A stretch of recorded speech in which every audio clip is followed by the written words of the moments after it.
Bismillahirrahmanirrahim. Assalamualaikum warahmatullahi wabarakatuh. Perkenalkan, nama saya Riksa Jendiri Sopiani dari Fakultas Usuluddin, UIN Syarif Hidayatullah Jakarta, Program Studi Ilmu Al-Quran dan Tafsir semester 3. Tujuan dibuatnya video ini yaitu untuk memenuhi tugas ujian tengah semester mata kuliah Ilmu Kalam dengan dosen pengampu Bapak Ali Mursyid MAG. Di sini saya akan membacakan materi tentang kaum Murji'ah dalam buku Teologi Islam, Aliran-aliran Sejarah Analisa Perbandingan, karya Harun Nasution. Sebagaimana halnya dengan kaum Khawarij, kaum Murji'ah pada mulanya juga ditimbulkan oleh persoalan politik. Tegasnya, persoalan khilafah yang membawa perpecahan di kalangan umat Islam setelah Utsman bin Affan mati terbunuh. Seperti telah dilihat, kaum Khawarij pada mulanya adalah penyokong Ali, tetapi kemudian berbalik menjadi musuhnya. Karena adanya perlawanan ini, penyokong-penyokong yang tetap setia padanya bertambah keras dan kuat membelanya, dan akhirnya mereka merupakan satu golongan lain dalam Islam yang dikenal dengan nama Syiah. Kefanatikan golongan ini terhadap Ali bertambah keras setelah ia sendiri mati terbunuh. Kaum Khawarij dan Syiah sungguh pun merupakan dua golongan yang bermusuhan, sama-sama menentang kekuasaan Bani Umayyah, tetapi dengan motif yang berlainan. Kalau Khawarij menentang dinasti ini karena memandang mereka menyeleweng dari ajaran-ajaran Islam, Syiah menentang karena memandang mereka merampas kekuasaan dari Ali dan keturunannya. Dalam suasana pertentangan serupa inilah, timbul suatu golongan baru yang ingin bersikap netral, tidak mau turut dalam praktek kafir-mengkafirkan yang terjadi antara golongan yang bertentangan itu. Bagi mereka, sahabat-sahabat yang bertentangan itu merupakan orang-orang yang dapat dipercayai dan tidak keluar dari jalan yang benar. Oleh karena itu, mereka tidak mengeluarkan pendapat tentang siapa yang sebenarnya salah dan memandang lebih baik menunda penyelesaian persoalan ini ke hari perhitungan di depan Tuhan. Dengan demikian, kaum Murji'ah pada mulanya merupakan golongan yang tidak mau turut campur dalam pertentangan-pertentangan yang terjadi ketika itu dan mengambil sikap menyerahkan penentuan hukum kafir atau tidak kafirnya orang-orang yang bertentangan itu kepada Tuhan. Dari lapangan politik, mereka segera pula berpindah ke lapangan teologi. Persoalan dosa besar yang ditimbulkan kaum Khawarij mau tidak mau menjadi bahan perhatian dan pembahasan pula bagi mereka. Kalau kaum Khawarij menjatuhkan hukum kafir bagi orang yang berbuat dosa besar, kaum Murji'ah menjatuhkan hukum mukmin bagi orang yang serupa itu. Adapun soal dosa besar yang mereka buat, itu ditunda penyelesaiannya ke hari perhitungan kelak. Argumentasi yang mereka majukan ke dalam hal ini ialah bahwa orang Islam yang berdosa besar itu tetap mengakui bahwa tiada Tuhan selain Allah dan bahwa Nabi Muhammad adalah Rasul-Nya. Dengan kata lain, orang yang serupa itu tetap mengucapkan kedua syahadat yang menjadi dasar utama dari iman. Oleh karena itu, orang berdosa besar menurut pandangan golongan ini tetap mukmin dan bukan kafir. Pendapat serupa ini dapat membawa kepada pendapat bahwa yang penting serta yang diutamakan adalah sebenarnya iman, sedang perbuatan hanya merupakan soal kedua. Ini merupakan kesimpulan logis dari pendirian bahwa yang menentukan mukmin atau kafirnya seseorang hanyalah kepercayaan atau imannya dan bukan perbuatan atau amalnya. Perbuatan di sini mendapat kedudukan yang kudian dari iman. Dengan kata lain, perbuatan dikudiankan kedudukannya dari iman. Dan kata arja'a memang mengandung arti membuat sesuatu mengambil ke tempat di belakang, dalam makna memandang kurang penting. Pendapat bahwa perbuatan kurang penting akhirnya membawa beberapa golongan kaum Murji'ah sebagai akan dilihat kepada paham-paham yang ekstrim. Arja'a selanjutnya juga mengandung arti memberi pengharapan. Orang yang berpendapat bahwa orang Islam yang melakukan dosa besar bukanlah kafir tetapi tetap mukmin dan tidak akan kekal dalam neraka, memang memberi pengharapan bagi yang berbuat dosa besar untuk mendapat rahmat Allah. Oleh karena itu, ada juga pendapat yang mengatakan bahwa nama Murji'ah diberikan kepada golongan ini bukan karena mereka menunda penentuan hukum terhadap orang Islam yang berdosa besar kepada Allah di hari perhitungan kelak. Dan bukan pula karena mereka memandang perbuatan mengambil tempat kudian dari iman. Tetapi karena mereka memberi pengharapan bagi orang yang berdosa besar untuk masuk surga. Demikianlah beberapa pendapat tentang asal-usul nama Murji'ah yang diberikan kepada golongan ini. Literatur mengenai pertumbuhan dan perkembangan pemikiran kaum Murji'ah oleh sebab-sebab yang belum dapat diketahui sedikit sekali. Dengan demikian, uraian tentang perkembangan pemikiran dan perpecahan yang terjadi dalam golongan kaum Murji'ah tak mungkin diberikan dengan jelas bagaimana halnya dengan kaum Khawarij. Tetapi, bagaimanapun juga, kaum Murji'ah pecah menjadi beberapa golongan kecil.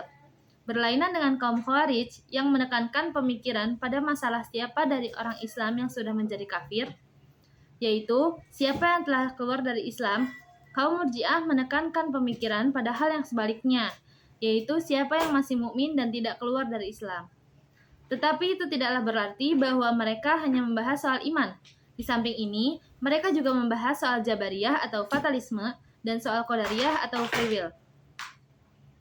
Golongan-golongan yang timbul dari perbedaan pendapat tentang soal-soal ini tidak sebanyak golongan-golongan yang terdapat dalam aliran Khawarij.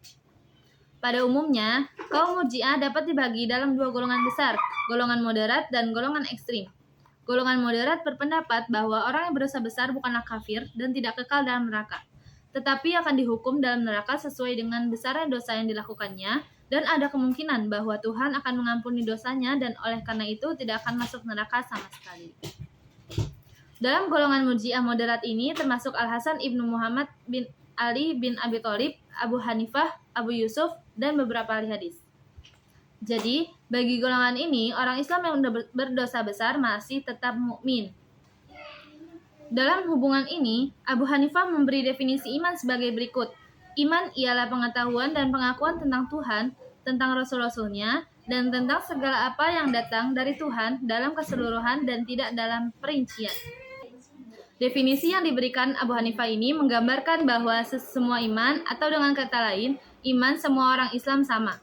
Tidak ada perbedaan antara iman orang Islam yang berdosa besar dan iman orang Islam yang patuh menjalankan perintah-perintah Allah.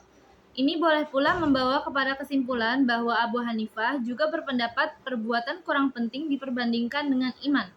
Jalan pemikiran serupa ini mungkin sekali ada pada Abu Hanifah yang dikenal sebagai imam mazhab yang banyak berpegang pada logika. Tetapi bahwa Abu Hanifah juga berpendapat bahwa perbuatan amal tidak penting rasanya tidak dapat diterima. Sebagai seorang imam yang membentuk mazhab besar dalam Islam, Abu Hanifah tidak mungkin berpendapat bahwa perbuatan atau amal tidak penting bagi orang Islam. Seperti kata Al-Syahrastani, bagaimana mungkin seorang yang dididik beramal sampai besarnya dapat menganjurkan untuk meninggalkan amal? Bertitik tolak dari kesimpulan definisi Abu Hanifah tersebut di atas, yaitu bahwa perbuatan atau amal tidak penting, ada ulama-ulama yang tidak menyetujui dimasukkan Abu Hanifah ke dalam golongan kaum Murji'ah. Untuk memasukkan Abu Hanifah dalam golongan Murji'ah ekstrim memang tidak mungkin. Tetapi, untuk memasukkannya ke dalam golongan Murji'ah moderat, rasanya tidak ada salahnya. Sekali-kali tidak akan merugikan bagi Abu Hanifah, kata Ahmad Amin, kalau ia dimasukkan ke dalam golongan Murji'ah. Yang dimaksud oleh Ahmad Amin ialah Murji'ah moderat. Tetapi Abu Zahra berpendapat, karena tidak adanya kesatuan pendapat tentang siapa yang dimaksud sebenarnya dengan kaum Murji'ah, Murji'ah moderat atau Murji'ah ekstrim, sebaiknya Abu Hanifah dan imam-imam lainnya janganlah dimasukkan ke dalam golongan Murji'ah. Bagaimanapun juga, Abu Hanifah berpendapat bahwa orang Islam yang berdosa besar bukanlah kafir, tetapi tetap mukmin.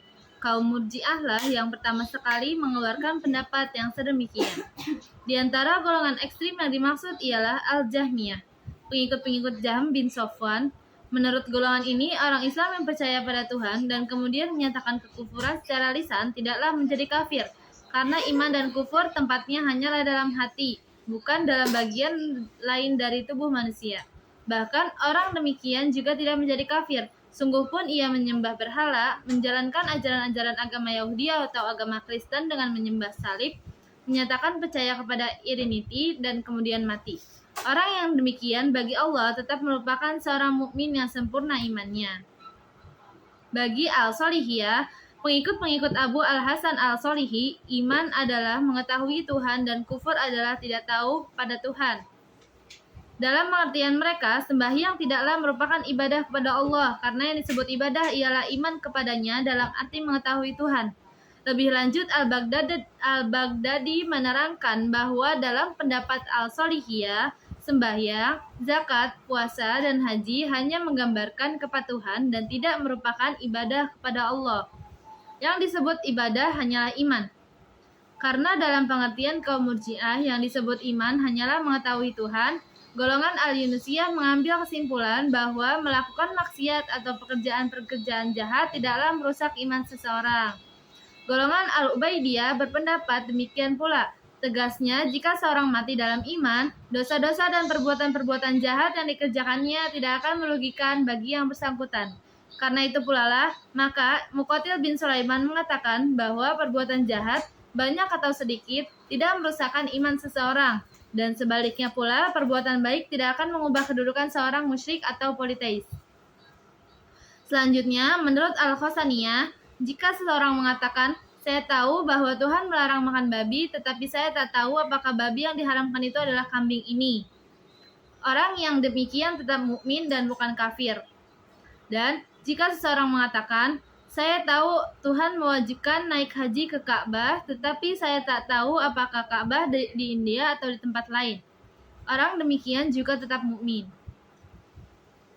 Pendapat-pendapat ekstrim seperti diuraikan di atas timbul dari pengertian bahwa perbuatan atau amal tidaklah sepenting iman, yang kemudian meningkat pada pengertian bahwa hanya imanlah yang penting dan yang menentukan mukmin atau tidak mukminnya seseorang. Perbuatan-perbuatan tidak mempunyai pengaruh dalam hal ini. Iman letaknya dalam hati, dan apa yang ada dalam hati seorang tidak diketahui manusia lain. Selanjutnya, perbuatan-perbuatan manusia tidak selamanya menggambarkan apa yang ada dalam hatinya. Oleh karena itu, ucapan-ucapan dan perbuatan-perbuatan seorang tidak mesti mengandung arti bahwa ia tidak mempunyai iman. Yang penting ialah iman yang di dalam hati. Dengan demikian, ucapan dan perbuatan-perbuatan tidak merusak iman seseorang. Ajaran serupa ini ada bahayanya karena dapat membawa pada moral attitude, sikap memperlemah ikatan-ikatan moral, atau masyarakat yang bersifat permisif. Masyarakat yang dapat mentolerir penyimpangan-penyimpangan dari norma-norma akhlak yang berlaku. Karena yang dipentingkan hanyalah iman, norma-norma akhlak bisa dipandang kurang penting dan diabaikan oleh orang-orang yang menganut paham demikian. Inilah kelihatannya yang menjadi sebab maka nama Murji'ah itu pada akhirnya mengandung arti tidak baik dan tidak disenangi. Tetapi bagaimanapun, ajaran yang terdapat dalam golongan Murji'ah moderat tersebut di atas menjadi ajaran yang diterima dalam golongan ahli sunnah dan jamaah dalam Islam. Menurut Al-Asy'ari sendiri, iman ialah pengakuan dalam hati tentang keesaan Tuhan dan tentang kebenaran Rasul-Rasul serta segala apa yang mereka bawa. Mengucapkannya dengan lisan dan mengerjakan rukun-rukun Islam merupakan cabang dari iman. Orang yang berdosa besar, jika meninggalkan dunia tanpa taubat, nasibnya terletak di tangan Tuhan. Ada kemungkinan Tuhan akan mengampuni dosa-dosanya, dan ada pula kemungkinan Tuhan tidak akan mengampuni dosa-dosanya dan akan menyiksanya sesuai dengan dosa-dosa yang dibuatnya. Dan kemudian baru ia dimasukkan ke dalam surga, karena ia tak mungkin akan kekal tinggal dalam neraka. Pendapat yang diuraikan Al-Asy'ari ini identik dengan pendapat yang dimajukan golongan Murji'ah moderat. Dan mungkin inilah sebabnya maka Ibnu Hazm memasukkan Al-Asy'ari ke dalam golongan kaum Murji'ah. Paham yang sama diberikan oleh Al-Baghdadi ketika ia menerangkan bahwa ada 3 macam iman.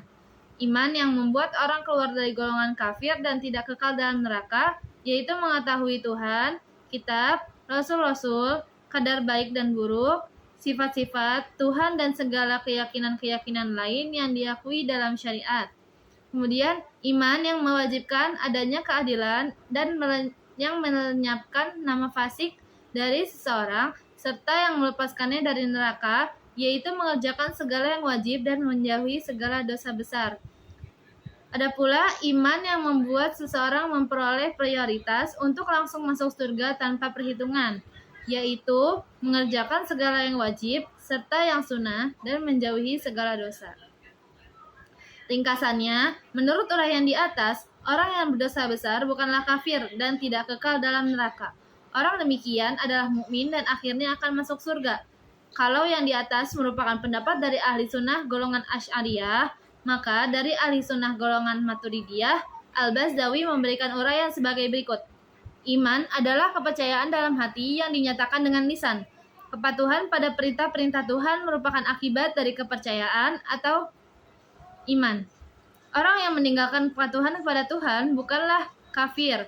Orang yang berdosa besar tidak akan kekal dalam neraka. Sungguh pun ia meninggal dunia sebelum sempat bertaubat dari dosa-dosanya. Nasibnya di akhirat terletak pada kehendak Allah. Orang yang demikian mungkin memperoleh ampunan dan masuk surga. Mungkin pula dosanya tidak diampuni dan oleh karena itu dimasukkan ke dalam neraka sesuai dengan kehendak Allah dan kemudian baru dimasukkan ke dalam surga. Adapun orang yang berdosa kecil, dosa-dosa kecilnya akan dihapus oleh kebaikan, sembahyang, dan kewajiban-kewajiban lain yang dijalankannya. Dengan demikian, dosa-dosa besar, apalagi dosa-dosa kecil, tidak membuat seseorang menjadi kafir dan tidak membuat seseorang keluar dari iman. Iman merupakan jaminan bagi seorang untuk masuk surga dan kepatuhan kepada Tuhanlah yang menentukan derajat yang akan diperoleh seseorang di dalamnya. Dengan kata lain, dalam pendapat Al-Bazdawi, iman adalah kunci untuk masuk surga, sedang amal adalah menentukan tingkatan yang dimasuki seseorang ke dalam surga. Kalau amal baiknya banyak, tingkatan yang akan diperolehnya tinggi. Tetapi, jika amal baiknya sedikit, derajat yang akan diperolehnya rendah. Dengan demikian, pendapat-pendapat yang diterangkan oleh pemuka-pemuka ahli sunnah tersebut di atas pada dasarnya sama dengan pendapat-pendapat yang dikemukakan oleh kaum Murji'ah moderat. Hal ini diakui sendiri oleh Al-Bazdawi ketika ia mengatakan kaum Murji'ah pada umumnya sependapat dengan ahli sunnah dan jamaah. Sebagai kesimpulan yang dapat dikemukakan bahwa golongan Murji'ah moderat sebagai golongan yang berdiri sendiri telah hilang dalam sejarah dan ajaran-ajaran mereka mengenai iman, kufur, dan dosa besar masuk ke dalam aliran ahli sunnah dan jamaah. Adapun golongan Murji'ah ekstrim juga telah hilang sebagai aliran yang berdiri sendiri. Tetapi dalam praktek masih terdapat sebagian umat Islam yang menjalankan ajaran-ajaran ekstrim itu.